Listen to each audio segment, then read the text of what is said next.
It's your girl Ash, and I am back with another video. And today I'm going to be reacting to top 10 one-win wonders in the NASCAR Cup Series. Big shout out to William Smith, who requested for me to react to this video. If you guys haven't subscribed already, what are you waiting for? Hit the red button so you can be a part of the family. Enough of me talking. Let's get straight into this reaction. The one-hit wonder is an oddity. One day out of the sheer blue sky, a singer or band will capture lightning in a bottle Shaggy? and then never be able to replicate that success. This happens a lot in sports too, and NASCAR has its own brand of this, and the one-win wonder is a topic near and dear to my heart. They span the entire gamut of the NASCAR ecosystem, from humble self-funded teams that clawed their way to a win to masters of loopholes and exploits. My only rules for making this list are that you must be currently retired from the top division of NASCAR with no prospect of coming back, and that you only have one win to your credit in the Cup Series. That's all it takes to make this list. So without further ado, let's get into it. Number 10, Johnny Mantz. Hailing from Long Beach, California, Johnny Mantz competed in IndyCar before making the switch to stock car racing in 1950. And funnily enough, he only managed one win back in the Indy. What is IndyCar? Please comment down below and let me know what is IndyCar, because I did see someone say that they can't wait for me to get into IndyCar, or they eventually wanted me to check it out. Comment down below and let me know. That way I'll be able to get a better understanding. IndyCar Series 2 at the Milwaukee Mile. He only made 12 starts in the NASCAR Cup Series, but his stats are impressive. One win, 4 top 5s, and 8 top 10s, with 379 laps led. 351 of those laps came at the very first race held at Darlington Raceway, where he scored his one win. How did he do it? Well, there was a serious problem with tires at the track, as those 1950s cars were heavy as hell and were going at a pretty steady clip of 130 miles an hour or so. No one back then knew what those speeds at a paved oval would do to tires. Well, nobody except IndyCar drivers. Johnny Mantz was a dirt specialist, but he had raced at the Indy 500 a couple of times and anticipated the wear and tear on the tires, so he fitted his car with heavy-duty truck tires and won by a margin of victory of 9 laps. And in doing so, he more than just added his name to the list of nearly 200 unique winners, but he cemented his name forever in the halls of NASCAR Cup Series history as the first ever Southern 500 winner. And to this day, if you win the Southern 500, you are awarded the Johnny Mantz Trophy. Johnny turned his attention to the USAC stock car division instead of NASCAR, as it was closer to him since it was based out of the Midwest, and he won the title. Hold on, so they used to race in dirt. That's what I'm getting from the old videos, that they would race in dirt. Back in 1956 and never competed in NASCAR again. Number 9, Paul Menard. Paul Menard turned his... I know you guys are like, why she keep pausing? Please forgive me. Wait, hold on. So the last time he won was in 1956? Is that what he just said? That's a long time ago. He's definitely a one-win wonder. Dang. His last laps as a full-time Cup Series driver just last week. But since there are no plans for him starting any races in 2020, I added him to this list. His body of work is a lot more sizable than Mantz's. 471 starts, 20 top 5s, and 69 top 10s. Nice. Often derided as a paid driver, bringing along his family's sponsorship money wherever he went, Menard, I think, never got the respect he deserved. His performance in the lower divisions was far better than what most could attest to, and he did have a nice habit of avoiding DNFs like the plague. If you were a car owner, you'd be absolutely delighted to have him in the car. His family always paid the bills, and he almost always brought the car back in one piece. And when all the planets were aligned, he'd go out there and win one. His one-off win came at another big stage, the 2011 Brickyard 400. While it was true he did this on fuel mileage, he had been good that whole year, raking in 4 top 5s and 8 top 10s. He got the drop on everybody with a savvy pit call, and then kept his cool as Jeff Gordon, of all people, tried to run him down to no avail. Sure, he wasn't flashy during his career. I even made fun of him in my alignment chart video by making him the poster child of true neutral and challenging people to find a picture of him smiling, which is still a difficult task, by the way. But all in all, he was a trustworthy driver that brought in the cash to fund the team and didn't tear up equipment. He was a hot prospect for a lot of team owners, and it showed. Since going full-time in 2007, he drove for no less than 5 different teams. DEI, Robert Yates Racing, Petty Enterprises, Richard Childress Racing, and the Wood Brothers all requested his services, and he dutifully answered the call every single time. Good on you, Menard. We'll miss you on Sundays, my man. Number 8, Lake Speed. Having possibly the coolest name on this Spam. list, Lake Speed made his name becoming the most prolific American go-kart racer at the time of the late 70s. After capturing the 1978 World Go-Karting title, I always wanted to drive a go-kart. I don't think I ever drive like a real life go-kart. No, I mean the ones at the carnivals, they really don't count. But I always wanted to drive a go-kart. besting the likes of some guy named Ayrton Senna, he decided to make the big jump to stock cars almost immediately. In 1980, he'd make starts for Cecil Gordon, Nelson Malik, and himself as an owner-driver. It would net 5 top 10s in 19 starts. He'd bounce back and forth between driving for himself and other teams throughout the 80s, and would amount 16 top 5s and 75 top 10s throughout his career. He claimed his only victory at the Spring Darlington race in 1988 thanks to a tire war between Hoosier and Goodyear, where he got Hoosier just their 3rd win ever in the Cup Series. And he did so driving for himself in his flashy Win Kmart scheme. He'd go on to spend most of the 90s driving for Melling Racing, being sponsored by 2 of my favorite sponsors of all time, Spam and Cartoon Network. An injury at Sonoma in 1998 and an aggravation of the same injury 1 week later at New Hampshire would lead him to make the tough decision to retire. He had tasted victory, and now it was time to let others take the mantle, and he handed over driving duties for the number 9 Ford to another driver on this list that we'll get to shortly. Not too shabby for a self-made guy from Jackson, Mississippi. Not too shabby at all. Number 7, Wendell Scott. One of the last true rum runners to make a name for himself in NASCAR, Wendell Scott raised himself and his family out of poverty not only through racing wherever he could, but also through bootlegging in his hometown of Danville, Virginia. He was quite the notorious figure there, and in one instance, a rival bootlegger tipped off the cops that Wendell was making one of his runs. The police completely blocked the road at the end of a winding downhill country road. But Wendell lost them when he ran back up the hill in reverse the entire way, pulled a quick J-turn, and drove his ride back to his shop on Spring Street in Danville. When the police arrived, Wendell and his 2 sons had already pulled the motor out of the car, and when questioned about where he had been, he claimed he'd been working on his car for hours. He couldn't have possibly been involved in a crime. Oh my gosh, what? That is so dope. He was driving. That's like professional drive. He drove backwards, took out the engine. No, that's like something out of a movie. What?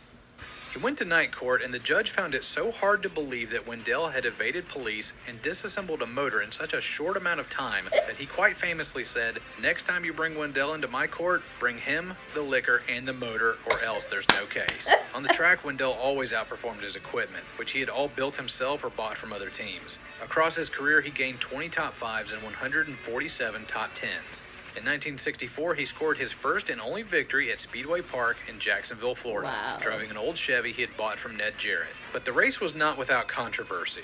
Wendell was an African-American man racing in the Deep South during the civil rights struggle of the 1960s, and many NASCAR fans had little love for Wendell. When the race concluded, the flagman held the checkered flag when Wendell completed the last lap and didn't give it to him, awarding it to the guy who was actually in second. Officials invented a scoring error to protect Wendell from a crowd that might have gotten unruly at the sight of a black man beating all those good old boys. They awarded the win to somebody else, and later they'd give Wendell the check and the credit. But at the time, it was a massive disappointment to Wendell and his family and crew. Wendell would continue racing until 1973, when a bad wreck at Talladega pretty much sidelined his career. He's remembered fondly as a man who never gave up no matter the obstacles put in front of him, or the hate he garnered from the people around him by virtue of his mere existence. But with such grit and tenacity, it was really only a matter of time until he nabbed that first checkered flag. Number 6, Lenny Pond. A longtime competitor in the series, Lenny Pond raced for 20 years in NASCAR's top division. Having come from the modified scene of Virginia, he made a name for himself by being ridiculously consistent, nabbing top 10s left and right for a career total of 88 in just 234 starts, and finished top 10 in the point standings twice, one of which was a 5th place finish. In 1973, he edged out a young Darrell Waltrip to be the Rookie of the Year. And although he was an ace at his hometown track of Richmond Raceway, being one of the few men who raced on all 3 configurations of the track, he scored his 1 win at Talladega Superspeedway, driving for Harry Rainier. A race that had a staggering 67 lead changes, and in which Lenny led just 22 laps. He ended his career with just 1 more start in the 1989 season, naturally at Richmond Raceway, where he placed 11th at the age of 49. Not bad, old man. Number 5, Dick Brooks. Hailing from Porterville, California, Dick Brooks. So is it hard to win a championship in NASCAR? It seems as if it might be kind of hard. I don't know. Proved early on that he was the real deal in the NASCAR Cup Series. In his first year in 1969, he amassed 3 top 5s and 12 top 10s, and then followed it up in his sophomore effort with a mind-blowing 15 top 5s and 18 top 10s, finishing the year 13th in the standings. He followed that up by getting 4 straight top 10 finishes in the point standings from 1975 to 1978, and put everybody on notice. Although he knocked on the door of greatness early and scored a win in 1973 at Talladega, he never could break through to superstardom. He usually drove for underfunded teams, and DNFs were a constant nuisance to him. But surprisingly, he never failed to qualify for a single race during his entire career. In 1985, he ran his final season and ran the number 1 car for both Petty Enterprises and Rick Hendrick that year in 4 starts. And fittingly, he ended his career with a top 10 finish at the age of 43 at the Coca-Cola 600. He tried his hand at car ownership in the early 90s, but he couldn't lock down sponsorships consistently, and sold the team he bought from Felix Sabates right back to him at the conclusion of the 1995 season. Greatness surrounded Brooks throughout his career, but he just could never break through to the next step. He netted 57 top 5 finishes and 150 top 10s in just 358 starts. That's a pretty damn good ratio that even NASCAR champions would dream of. Number 4, Jerry Nadeau. A guy who came and went before most ever got to really see his talents behind the wheel, Jerry Nadeau began racing full-time in the Cup Series in 1998 in the number 13 Ford, which was owned as a partnership between Bill Elliott and Dan Marino, hence the Miami Dolphins color scheme and the number 13.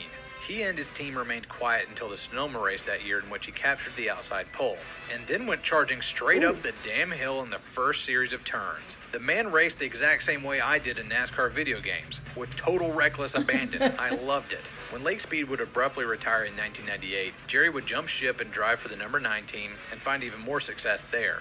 In 1999, he swapped rides again mid-season, and then got his big break. He joined Hendrick Motorsports in 2000 and would pilot their number 25 car.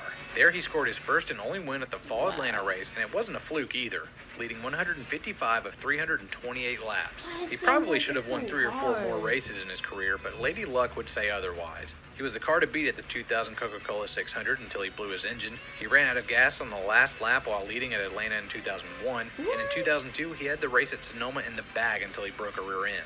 Bad luck seemed to follow Jerry wherever he went, and unfortunately it would spell the end of his career as well. In 2003 at Richmond during practice, Jerry had an accident in turn 1 and hit the concrete wall on the driver's side so hard that he had to be airlifted out and barely survived. He essentially had to relearn how to walk and talk, and his racing days were over. In 177 starts, he had 9 top 5s and 19 top 10s. His stats don't bear out the full story of how talented he was, and you have to remember he bounced back and forth between 7 different teams for 5 full seasons. He never had time to get his bearings, but still put together some... How many teams are there? 7 different teams? There must be a lot of teams in NASCAR. stellar performances nonetheless. If he had never had that accident in Richmond in 2003, there's a very good chance he would have gotten win number 2 if given the opportunity. If you want to know more about why Jerry Nadeau was awesome, check out Brock Beard's video entitled Why Jerry Nadeau Was Awesome. It's a great watch. Number 3, Johnny Benson.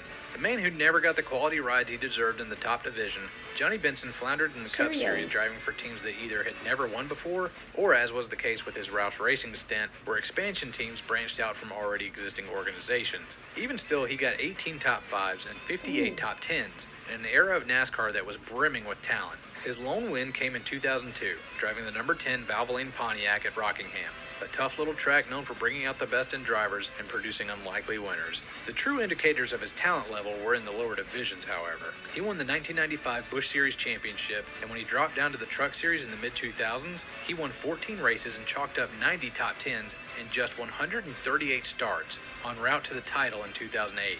Making him just one of a handful of drivers who have ever won titles in 2 of the top 3 divisions of NASCAR. Although he never got the shot he probably deserved in the Cup Series, he still managed to claw his way to a win, and his body of work in the lower divisions is testament enough that those who passed up on him in the 90s really missed out on something special.